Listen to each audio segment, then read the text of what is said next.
Hey, welcome to the Pharmacy Residency Podcast, member of the Pharmacy Podcast Network. Just wanted to talk to you a little bit before Phase 2 Match Results Day. So again, April 14th, that's tomorrow.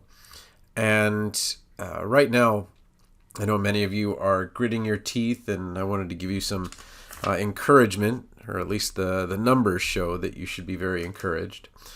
Because when we look at how many people enrolled in the matches compared to last year, there were about 600 fewer that were getting to the point of maybe matching or not.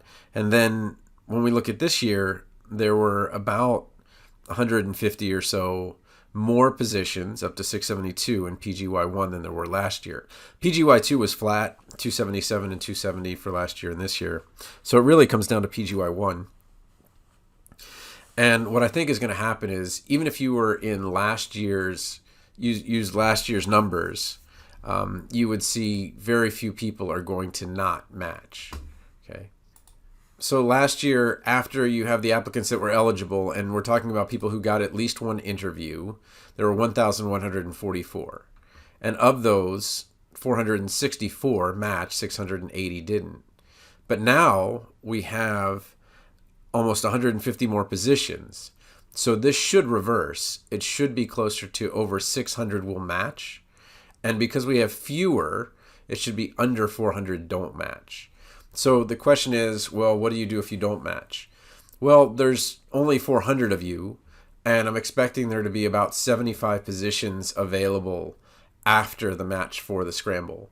So if you are one of those 400 that's left, there's actually quite a few positions there. And I think that many of the people will just be exhausted of the process.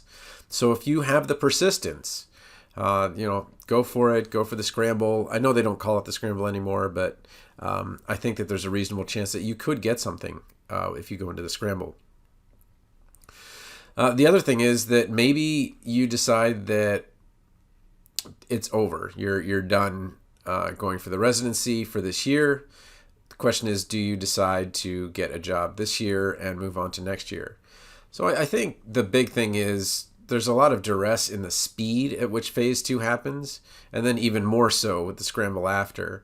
So I might, if there is one or two spots that you're like, oh, well, I could see myself there, I'd reach out and tell them that, you'd be interested in going to those places.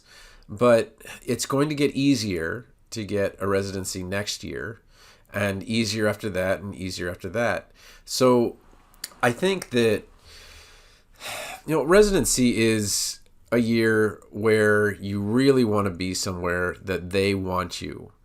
And I don't think that it's nearly as successful a year if you're in a situation where you're like, well, I don't really want to be here. And they're like, well, we didn't really want you. And it becomes a little bit awkward. So my advice is apply to one or two spots. And again, there's only going to be 72 throughout the country, or I'm going to predict around 75 throughout the country. If there's one or two that are near you that you're like, yeah, I'll do it, then go for it. But I think that if you really want to be persistent, I think there's enough places that you could reasonably get a residency in this year if that happens. It's funny, one of the guys in my wedding party showed up like 2 days after school started in pharmacy school, and we were like, went into the computer and I'm like, who's this guy? And he's like, I'm new, just transferred here from another pharmacy college, and he had decided to come to where we went instead of there. So it was just kind of a cool thing. So I think that it would be a relief for you, a relief for the other site. I think you guys would both be happy with your match. But good luck to everybody. I know it was a lot of hard work. But if you got questions for me, just TonyThePharmacist@gmail.com. I'll see if I can answer them. But from now on, most of what I'm going to talk about is really succeeding with what is a very truncated salary, while a lot of other people are making quite a bit more. And what are the things that you can do so that you kind of take advantage of some of the opportunities that there are there. So best of luck, TonyThePharmacist@gmail.com.